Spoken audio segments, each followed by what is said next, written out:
ఒకసారి ఈ ఆర్టికల్ చూడండి. ఇది 1999లో వచ్చిన ఆర్టికల్. ఆ సమయంలో కార్గిల్ యుద్ధంలో మన ఇండియా పాకిస్తాన్ని చిత్తుగా ఓడించింది.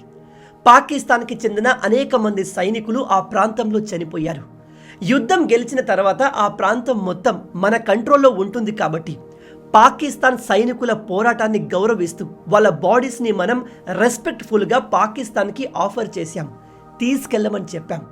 కానీ పాకిస్తాన్ ఎంత చిల్లర దేశం అంటే, ఒకవేళ ఆ సైనికుల బాడీస్ని యాక్సెప్ట్ చేస్తే ఎక్కడ మేము ఓడిపోయామని ప్రపంచం ముందు ఒప్పుకోవాల్సి వస్తుందో అని ఆ సైనికుల బాడీస్ని వాళ్ళు రిజెక్ట్ చేశారు.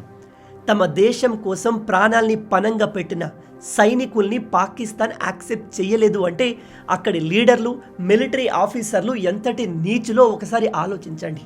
అప్పుడు మన భారత సైనికులు ఏం చేశారో తెలుసా? ఈ పాకిస్తాన్ సైనికులు మన శత్రువులు అయినా కూడా వాళ్ళు వాళ్ళ దేశం కోసం పోరాడారు అని ఎంతో రెస్పెక్ట్ఫుల్గా ఇదిగో ఇలాగా వాళ్ళ దేశ ఫ్లాగ్తో పాటు బాడీస్ని పూడ్చిపెట్టారు. అయితే కాలం మారిపోయింది. పాకిస్తాన్లో అనేక ప్రభుత్వాలు మారాయి, మిలిటరీ లీడర్లు మారారు. కానీ పాకిస్తాన్ బుద్ధి మాత్రం ఇప్పటికీ మారలేదు. ఇప్పుడు కూడా పాకిస్తాన్ తమ సైనికులను శత్రువుల దగ్గర చనిపోయేందుకు వదిలేస్తుంది. రీసెంట్గా Balochistan Liberation Army Pakistan Army సోల్జర్స్ని క్యాప్చర్ చేశారు. మొత్తం 17 మంది సోల్జర్స్ని పట్టుకున్నారు. అందులో 10 మందిని వదిలేశారు. కానీ 7గురిని తమ దగ్గర హాస్టేజెస్గా పెట్టుకున్నారు. ఇప్పుడు బలూచిస్తాన్ లిబరేషన్ ఆర్మీ పాకిస్తాన్ ప్రభుత్వానికి చేస్తున్న డిమాండ్ ఏమిటంటే, మీరు మా బలూచిస్తాన్ లిబరేషన్ ఆర్మీ లీడర్స్ చాలా మందిని ఇల్లీగల్గా అరెస్ట్ చేశారు, వాళ్ళందరినీ వదిలేయండి. వాళ్ళను వదిలేస్తే మేము మీ సైనికుల్ని మీకు అప్పచెప్తాము అని చెప్తున్నారు. దీనికి పాకిస్తాన్ ఆర్మీ ఏం ఆన్సర్ ఇచ్చిందో తెలుసా? మొదట్లో బలూచిస్తాన్ లిబరేషన్ ఆర్మీ మా సైనికుల్ని పట్టుకోలేదు అని అబద్ధం చెప్పారు. వీళ్ళు మా సైనికులు కాదు అని చెప్పారు. పాకిస్తాన్ ఆర్మీ లీడర్లు తమ ప్రజల ముందు మేము స్ట్రాంగ్గా ఉన్నాము, మేము ఓడిపోలేదు అని చూపించడానికి ఇలాంటి అబద్ధాలు చెప్తారు. ఆపరేషన్ సింధూర్ సమయంలో కూడా ఇలాగే చేశారు. కానీ దేశం కోసం ప్రాణాల్ని పణంగా పెట్టి సైనికుల జీవితాలతో ఆడుకోవడం అంత నీచమైన పని ఇంకోటి ఉండదు. ఇప్పుడు పాకిస్తాన్ అదే చేస్తుంది. బలూచిస్తాన్ లిబరేషన్ ఆర్మీ పట్టుకున్న సైనికులు మా వాళ్ళు కాదు అని చెప్తుంది. పాకిస్తాన్ ఈ విషయాన్ని డినై చేయడంతో బలూచిస్తాన్ లిబరేషన్ ఆర్మీ ఒక స్ట్రాంగ్ కౌంటర్ ఇచ్చింది. వాళ్ళు పట్టుకున్న పాకిస్తాన్ సోల్జర్ల పేర్లు, వాళ్ళ ఫోటోలు అండ్ మిలిటరీ ఐడి కార్డ్తో సహా వీడియోస్ని రిలీజ్ చేశారు. ఆ వీడియోస్ రిలీజ్ చేసిన వెంటనే పాకిస్తాన్ మిలిటరీ కామ్ అయిపోయింది, నోరు మూసుకొని కూర్చుంది. పాకిస్తాన్ మీడియా కూడా ఈ విషయాన్ని ఎక్కడ కవర్ చేయట్లేదు. మా ఈ డిమాండ్స్కి ఒప్పుకోకపోతే ఈ 7గురు సైనికుల్ని చంపేస్తామని బలూచిస్తాన్ లిబరేషన్ ఆర్మీ వార్నింగ్ ఇస్తున్నా కూడా పాకిస్తాన్ దీనిపైన రియాక్ట్ అవ్వడం లేదు. ఇది మన ఇండియన్ పర్స్పెక్టివ్లో చాలా ఇంపార్టెంట్. ఎందుకంటే ఇది పాకిస్తాన్ ఆర్మీలో ఉన్న సైనికుల కాన్ఫిడెన్స్ని కంప్లీట్గా డిస్ట్రాయ్ చేస్తుంది. రేపు వాళ్లకు కూడా ఏదైనా అయితే పాకిస్తాన్ మిలిటరీ అఫీషియల్స్ అండ్ అక్కడి ప్రభుత్వం తమని కాపాడడానికి రారు అని ఈ సైనికులు రియలైజ్ అవుతున్నారు. పాకిస్తాన్ మీడియా ఈ న్యూస్ని బయటకు రాకుండా ఎంత ఆపాలని ట్రై చేసినా ఈ విషయం హయ్యర్ అఫీషియల్స్కి, పాకిస్తాన్ మిలిటరీలో ఉన్న సైనికులకి క్లియర్గా తెలుస్తుంది. రేపు వేరే ఎవరైనా సోల్జర్స్ ఆఫ్ఘనిస్తాన్, బలూచిస్తాన్లో ఉన్న తమ శత్రువులకు దొరికితే వాళ్ళను కాపాడడానికి పాకిస్తాన్ ప్రభుత్వం రాదు అని వాళ్ళు రియలైజ్ అవుతున్నారు. ఒక విషయాన్ని బాగా గుర్తుపెట్టుకోండి, దేశ ప్రభుత్వం ఎంత వీక్ ఉన్నా సరే ఆ దేశంలో సోల్జర్స్కి ఇచ్చే గౌరవం ఎక్కడ తగ్గదు, తగ్గకూడదు. మీరు ప్రపంచవ్యాప్తంగా ఏ దేశానైనా చూసుకోండి, అక్కడ ఆ దేశాన్ని కాపాడే సైనికులకు అల్టిమేట్ రెస్పెక్ట్ ఉంటుంది. ఎందుకంటే వాళ్ళు దేశం కోసం ప్రాణాల్ని పణంగా పెడతారు. కానీ పాకిస్తాన్ లాంటి చిల్లర దేశంలో అక్కడి సైనికులకు ఇలాంటి గౌరవం లేకుండా పోయింది. ఎప్పుడైతే దేశం కోసం ప్రాణం ఇచ్చే సైనికులకు వాల్యూ లేకుండా పోతుందో ఆ దేశం నిలవదు. అమెరికా 30వ ప్రెసిడెంట్ కాల్విన్ కూలిడ్జ్ మొదటి ప్రపంచ యుద్ధం తర్వాత తమ సైనికుల్ని ఉద్దేశించి ఒక మాట చెప్పాడు. The nation which forgets its defenders will be itself forgotten. ఏ దేశం అయితే తమను కాపాడిన డిఫెండర్స్ అంటే ఇక్కడ సైనికులు కావచ్చు, దేశ రక్షణ కోసం పనిచేసే స్పైలు, గూఢాచారులు కావచ్చు, దేశం కోసం పోరాడిన లీడర్స్ కావచ్చు, వాళ్ళను మర్చిపోతే ఆ దేశాన్ని ప్రపంచం మర్చిపోతుంది, హిస్టరీ మర్చిపోతుంది అని చెప్పారు. ఇది 100% నిజం. ఎందుకంటే ఒకసారి ఆలోచించండి, మన దేశంలో ఉన్న సైనికులందరికీ మీకు ఎవ్రీ మంత్ శాలరీ ఇస్తున్నాం కాబట్టి మీరు దేశం కోసం ప్రాణాల్ని పణంగా పెట్టాలి. ఒకవేళ మిమ్మల్ని శత్రువులు పట్టుకుంటే మిమ్మల్ని కాపాడడానికి ప్రభుత్వం రాదు, పట్టించుకోదు అంటే నేను గ్యారంటీగా చెప్తున్నాను 90% సైనికులు ఆ ఉద్యోగాన్ని చేయాలి అనుకోరు. ఎందుకంటే ఇండియన్ ఆర్మీ అనేది ఉద్యోగం కాదు, అది ఒక బాధ్యత, దేశభక్తి. దాన్ని ఎంతో ప్రేమగా మన దేశ యువకులు స్వీకరిస్తారు. అలాంటి సైనికుల ప్రాణాలకు మనం విలువ ఇవ్వకపోతే, తగిన రెస్పెక్ట్ ఇవ్వకపోతే ఆ దేశం ఖచ్చితంగా వీక్ అవుతుంది. త్వరలోనే ఆ దేశం నాశనం అవుతుంది. ప్రజెంట్ పాకిస్తాన్ పరిస్థితి ఎగ్జాక్ట్గా అలాగే ఉంది. ఎందుకంటే మీరు సైనికులకు తగిన ఆత్మవిశ్వాసాన్ని ఇవ్వకపోతే యుద్ధం వచ్చినప్పుడు వాళ్ళు దేశం కోసం పోరాడడం మానేసి తమ కోసం పోరాడతారు, తమ ప్రాణాల్ని కాపాడుకునే ప్రయత్నం చేస్తారు. దేశాన్ని కాపాడుకోవడం సెకండ్, థర్డ్ ప్రయారిటీ కిందికి వస్తుంది. అలాంటప్పుడు ఖచ్చితంగా దేశ డిఫెన్స్ పడిపోతుంది. ఒకసారి ఈ వీడియో చూడండి. ఇతను బలూచిస్తాన్ లిబరేషన్ ఆర్మీకి పట్టుబడ్డ పాకిస్తాన్ సోల్జర్. ఇతను తన పేరు, డీటెయిల్స్, ఏ సంవత్సరంలో పాకిస్తాన్ ఆర్మీలో జాయిన్ అయ్యాడు, ఇలా ప్రతిదీ చెప్పి పాకిస్తాన్ ఆర్మీ అఫీషియల్కి మమ్మల్ని విడిపించండి అని వేడుకుంటున్నాడు. नाम शम्स तमरेज है, वल्द मोहम्मद कुरैश। मैं KPK जिले स्वाबी का रहने वाला हूँ। मैं अक्टूबर 2022 में भर्ती हुआ हूँ। अभी मेरा रैंक नायक है। मैं कराची छुट्टी जा रहा था, रास्ते में BLA वालों ने हमें पकड़ लिया और अभी हम उनके पास ही है। तो अभी मैं पाकिस्तान आर्मी से गुजारिश करता हूँ कि इनकी जो डिमांड है वो अच्छी तरीके से पूरा किया जाए ताकि ये लोग हमें रिहा करें। ఇదిగో ఇంకో వీడియో చూడండి. ఇక్కడైతే పాపం ఈ సైనికుడు వాళ్ళ ఫ్యామిలీ గురించి చెబుతూ కన్నీరు పెట్టుకుంటున్నాడు. నన్ను కాపాడండి అని బతిమిలాడుతున్నాడు. किस तरह बोल सकती है कि ये हमारे बंदे नहीं है? ये कार्ड आर्मी का ही है ना, इन्होंने हमें बना के दिया ना, हमने खुद तो थोड़ा बना लिया। ये शनाख्ती कार्ड मेरा देख ले, ये भी पाकिस्तान ने मुझे बना के दिया। ये अभी किस तरह कह रहे हैं कि ये हमारे बंदे नहीं है? मैं सरकार से कहता हूँ खुदा के लिए मेरा मालिक मजबूर है, मैं करके बड़ा हूँ। इस बात को ना करे कि ये हमारे बंदे नहीं है। आप लोगों ने मुझे भर्ती क्यों किया था कि ये कह रहा था कि हमारे बंदे नहीं है? ये कार्ड किस चीज के लिए दिए? ये आप लोग क्यों कह रहे कि ये वीडियो झूठे, ये वीडियो हकीकत है? आपका नाम क्या है? नाम दीदारुल्लाह। वालिद का नाम? निजारुल्लाह। इलाका? KPK पिशावर बुनेर। और आपने आर्मी कब ज्वाइन किया? मैंने 2025 में। आपका रैंक कौन सा है? सिपाही। आप कौन सा यूनिट से ताल्लुक रखते हैं? मैं 15 पे से ताल्लुक रखता हूँ, 33 से।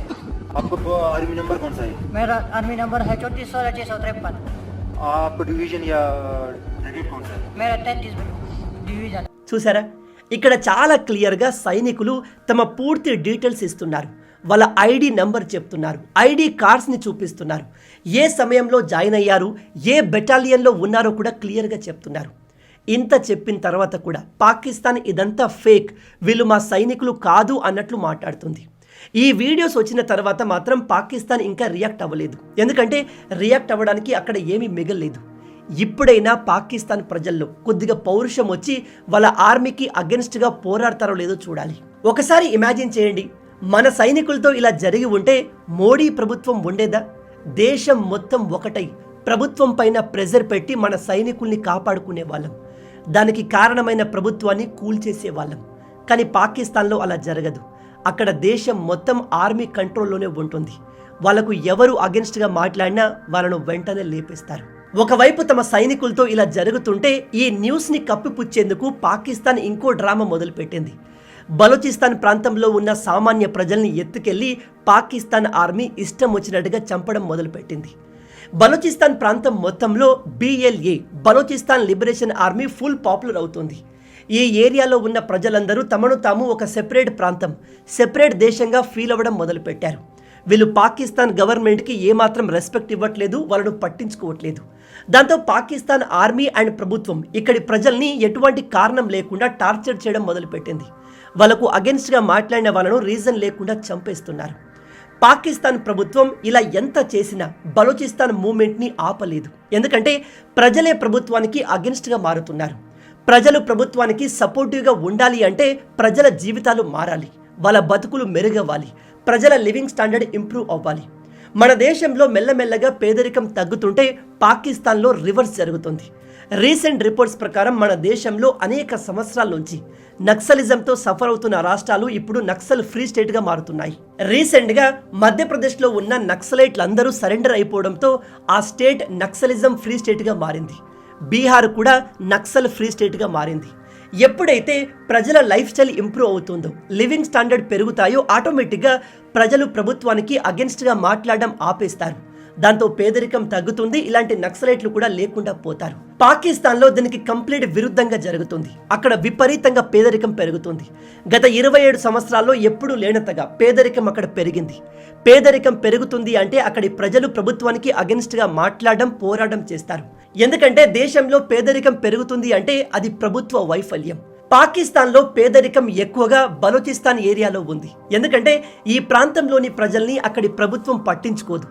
అందుకే ప్రజలంతా ఇప్పుడు సెపరేట్ దేశంగా మారాలి అని చూస్తున్నారు. దానికి చాలా దగ్గరగా ఉన్నారు. పాకిస్తాన్ ప్రభుత్వం బలూచిస్తాన్ ప్రాంతంలో ఉన్న మినరల్స్ని, రేర్ ఎర్త్ ఎలిమెంట్స్ని మైనింగ్ చేసి దోచుకోవాలి అని చూస్తుంది. కానీ ఈ ఏరియాని డెవలప్ చేయాలి అని చూడట్లేదు. దీన్ని బట్టి మనకు క్లియర్గా అర్థమవుతున్న విషయం ఏమిటంటే ఈవెన్ పాకిస్తాన్ గవర్నమెంట్ కూడా బలూచిస్తాన్ తమ కంట్రోల్లో ఉండదు. ఈ ప్రాంతం సెపరేట్ దేశంగా ఏదో రోజు మారుతుంది అని యాక్సెప్ట్ చేస్తున్నట్టుగా కనిపిస్తుంది. రీసెంట్గా పాకిస్తాన్ డిఫెన్స్ మినిస్టర్ ఖ్వాజా ఆసిఫ్ ఓపెన్గా బలూచిస్తాన్ని మా పోలీసులు కానీ ఆర్మీ కానీ కంట్రోల్ చేయలేకపోతుంది. ఈ ఏరియాలో మా ఆర్మీ హ్యాండిక్యాప్ అయిపోయింది. ఈ ప్రాంతాలు మా కంట్రోల్లో లేవు అని ఓపెన్గా యాక్సెప్ట్ చేస్తున్నాడు. అండ్ ఇప్పుడు Pakistan BLA Balochistan Liberation army దగ్గర హాస్టేజెస్గా ఉన్న తమ సైనికుల్ని కాపాడడం మానేసి ఆఫ్ఘనిస్తాన్ పైన ఎయిర్ స్ట్రైక్ చేసింది. అలా ఎందుకు చేశారని అడిగితే ఈ ప్రాంతంలో కొంతమంది పాకిస్తాన్కి అగెన్స్ట్గా పనిచేస్తున్న మిలిటెంట్స్ ఉన్నారు అని మాకు ఇంటెలిజెన్స్ రిపోర్ట్ అందింది. అందుకే అక్కడికి వెళ్ళి మేము మా విమానాలతో దాడి చేశాము అని చెప్తున్నారు. మరి వీళ్ళు చెప్పేది నిజమా అంటే నో, 100% బక్వాస్. ఈ ఎయిర్ స్ట్రైక్ గురించి తాలిబాన్ ప్రభుత్వం ఏం చెప్తుందో తెలుసా? పాకిస్తాన్ దాడి చేసింది మిలిటెంట్ గ్రూప్ని కాదు, అక్కడ ఒక స్కూల్ ఉంది, దానిపైన దాడి చేశారు. అక్కడ చాలా మంది పిల్లలు ఉన్నారు. దాదాపు డజన్ కన్నా ఎక్కువ మంది పిల్లలు ప్రాణాలు కోల్పోయారు. ఈవెన్ మహిళలు చనిపోయారు అని చెప్తున్నారు. తాలిబాన్ ప్రభుత్వం మా దగ్గర ఎయిర్ డిఫెన్స్ లేదు అని పాకిస్తాన్ తమ విమానాలతో మా పైన ఇష్టం వచ్చినట్టుగా దాడులు చేస్తుంది. మేము దాన్ని సహించాం. టైం వచ్చినప్పుడు పాకిస్తాన్కి కోలుకోలేని దెబ్బ కొడతాము అని చెప్తున్నారు. తాలిబాన్లు 2020లో పవర్లో వచ్చినప్పుడు పాకిస్తాన్ తెగ సెలబ్రేట్ చేసింది. ఇక ఆఫ్ఘనిస్తాన్, పాకిస్తాన్ కలిసిపోతాయి. తాలిబాన్లు మేము చెప్పినట్టుగా మా మాట వింటారు అనుకున్నారు. కానీ తాలిబాన్లు పాకిస్తాన్కి నో చెప్పి వాళ్ళు సొంతంగా దేశాన్ని పరిపాలిస్తాము అని పాకిస్తాన్తో విభేదాలు పెట్టుకున్నారు.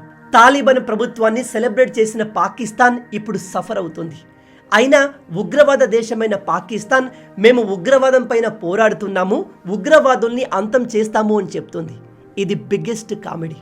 ఓవరాల్గా ప్రజెంట్ పాకిస్తాన్ పరిస్థితి చాలా వరస్ట్గా ఉంది. ఒకవైపు దేశంలో ఇంటర్నల్ పరిస్థితులు బాగా లేవు. ఆఫ్ఘనిస్తాన్తో కంటిన్యూగా వార్ జరుగుతూనే ఉంది.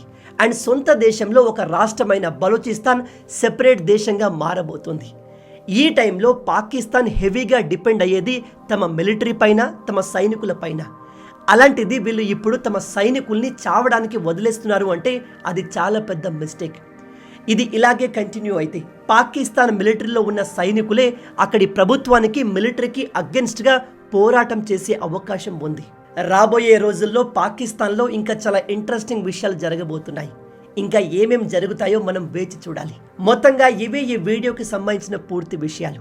మన తెలుగు యువతను ఎంత వీలైతే అంత దేశభక్తులుగా మార్చాలి అనే మిషన్తో పనిచేస్తున్నాము. మన ఛానల్ని సబ్స్క్రైబ్ చేసుకుని ఆ మిషన్లో మీరు భాగం అవ్వండి.